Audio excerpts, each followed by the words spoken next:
important organ of our body, which is also the largest gland of our body. It weighs about 1.5 kg, that is liver. Okay. So why I am calling it a gland? Because it secretes certain things like biles. Basically, bile helps us to digest our fat, or we can say it helps in the emulsification of fats. So we can say it is also helping in the absorption of fats or the fat soluble vitamins like vitamin D, vitamin A, vitamin E and vitamin K. Now it also converts the excess of fats, excess of amino acids and glucose into fats. It also stores the excess of glucose into glycogen. So as I told you about glucose, amino acids, what are these? Do you know? Okay, do you know the major components of our food? Yes, Riddhi? Fats, carbohydrates and protein, vitamins, minerals. Very good. So as she told us, the main components are carbohydrates, fats and proteins. So basically when this carbohydrates breaks down, this converts into glucose, and when the proteins breaks down, they forms amino acids. So the bile works on them and converts them into fats. Okay, the next one is it also helps in the storage of several vitamins and minerals. And along with this, the liver helps us to detoxify our body. So how it detoxifies our body? Basically it turns the highly toxic substances into the less toxic one. Okay. So how it does this? It converts the highly toxic substances into water soluble things so that we can release it from our body. So for this, the liver forms urea. Now what is urea? Urea is basically converted from ammonia into urea, and ammonia is basically the waste product which is produced after the digestion of proteins.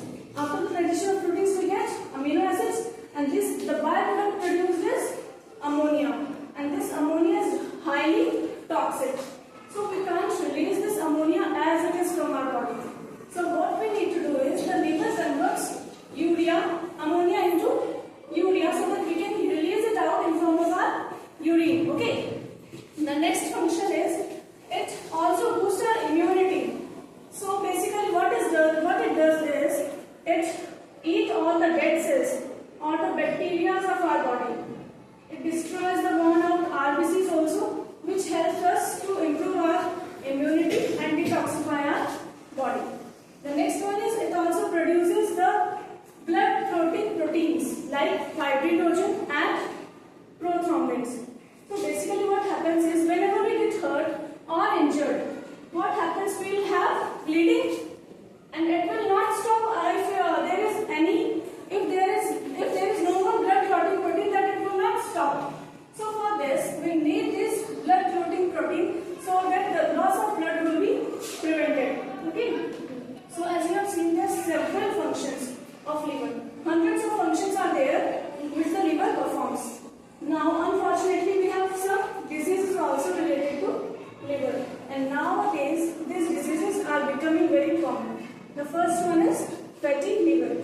So basically what happens is in fatty liver, the cells of liver, the fats accumulate on the cells of liver, which may be because of obesity, cholesterol or alcohol consumption. Okay. The next one is cirrhosis.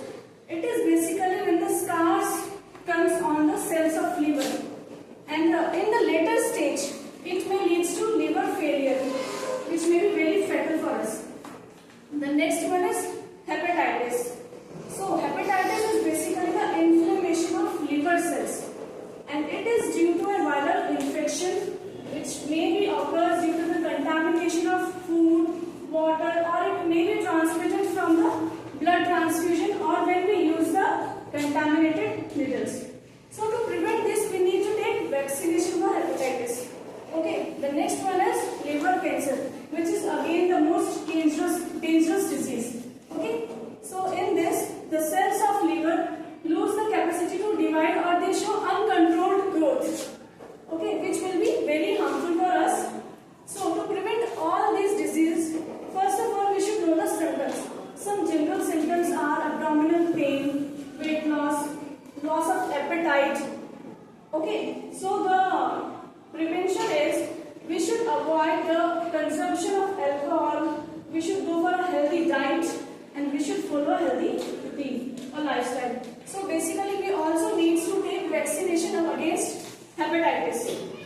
And do you know the reason hepatitis may also lead to cirrhosis and liver cancer in its later stages?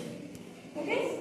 So I hope now you understand the importance of liver and how we can keep it protected or safe for us.